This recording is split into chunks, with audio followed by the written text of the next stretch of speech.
अजमेर के पनेर के रहने वाले थे। घोड़ी का नाम था लीलन और पुजारी था घोड़ला। लिखो, इनका जन्म एक जाट परिवार में हुआ था। He born in a Jat family. इनका जन्म एक जाट परिवार में हुआ था। He born in a Jat family.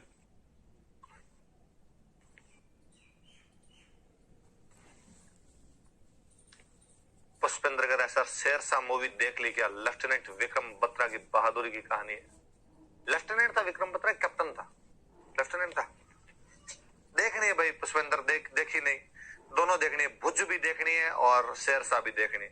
थोड़ी सी चलाई थी, फिर रात को यहाँ से कोचिंग से जाते जाते लेट हो जाता हूँ, फिर सुबह वापस 7 बजे क्लास। तो मैंने देखा गया 15 अगस्त को थोड़ा टाइम मिलेगा, एक क्लास थोड़ी कम होगी तो देख लेंगे। देशभक्ति ज्यादा जाग जाएगी उस दिन, 15 अगस्त वाले दिन, तो देखनी है। आप लोग भी एग्जाम खत्म होने के बाद में देख लेना। पुष्पेंद्र तू एग्जाम टाइम में फिल्में देख रहा है? करनाल नागौर में जन्म हुआ, पिताजी का नाम ताहड़ जी और माताजी का नाम रामकौरी। जाट परिवार में जन्म हुआ था। ऐसा कहते हैं भाई, गांव में पहले बाल विवाह हुआ करते थे, तो तेजाजी महाराज का भी बाल विवाह हो गया।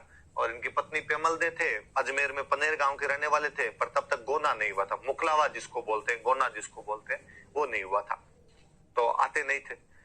तेजाजी महाराज गांव के थे, तो किसान ही होते हैं, गांव में ज्यादातर लोग खेती करते हैं। तो तेजाजी महाराज खेती करने के लिए जाते, पश्चिमी राजस्थान में हल लेके सुबह सुबह किसान चला जाता है।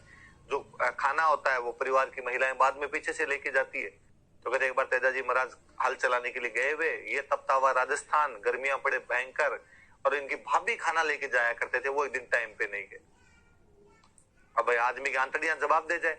भाभी लेट पहुंचे तो तेजाजी महाराज ने भाभी जी कह दिया कि भाभी जी थोड़ा ध्यान तो रखा करो, टाइम पे रोटियां तो ले आया करो।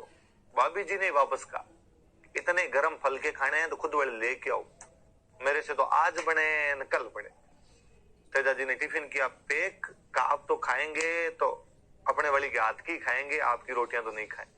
और कहते तेजाजी महाराज तैयार होकर अपने ससुराल जा रहे थे। दूल्हा पहली बार मुकलावा लेने के लिए जाए तो एकदम दूल्हे की वेशभूषा में, कपड़े पहने हुए वैसे, तलवार ली भी पास के अंदर, भाला लिया हुआ पास के अंदर। और जब जा रहे थे तो पनेर जाते टाइम रास्ते में गांव पड़ता है सुरसुरा। सुरसुरा नाम का गांव था, और वहां पर एक गुर्जर महिला थे भाई, लाछा नाम करके गुर्जर महिला थे। और उनकी गायों को लुटेरे लूट के ले गए थे। उन्होंने जब देखा कि एक बंदा सैनिक वेशभूषा में तैयार होके जा रहा है, वो घोड़ी के आगे आए, उन्होंने कहा तू मेरे धर्म का भाई है, मेरी गायों को बचा के ला। गाय बचाना था बहुत बड़ा धर्म माना जाता था भाई।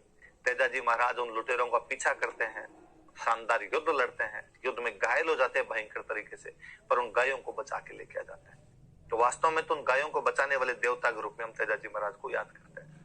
पर कहते हैं कि तेजाजी महाराज जब गायों को बचाने के लिए जा रहे थे, तब रास्ते में एक सांप जल रहा था। सांप के बारे में भी गांव में कहते हैं कि मरने के बाद उसे जला देना चाहिए, या मारने के बाद उसे जला देना चाहिए, क्योंकि यदि वो जिंदा रह गया, यदि आपने जलाया नहीं उसे, तो वापस जिंदा हो जाता है, और जिसने मारा है उसकी तस्वीर आंखों में उतार के जाने दुश्मन बन जाता है बाद में वो।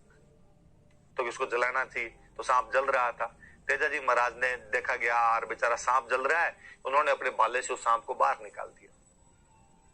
सांप ने बाहर निकलते कहा कि यार मोक्ष मिलने वाली थी, बस बाल बाल ही बचा था, एकदम पास ही पहुंचा हुआ था मैं तो, और तूने इस प्रकार मुझे बाहर निकाल दिया, और अब मैं दंड दूंगा तुझे।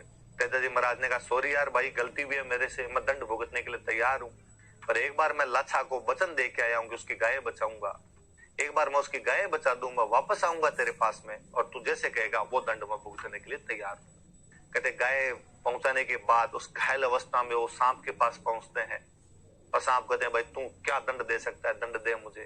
सांप ने कहा मैं तो डंक ही मारूंगा और क्या दंड दूंगा मैं, पर डंक मारूं कहां, तेरा शरीर लहू लुहान है, चारों तरफ खून आ रहा है। तेजाजी महाराज ने कहा जीभ पे तो तलवार लगी नहीं, जीभ पे डंक मार ले।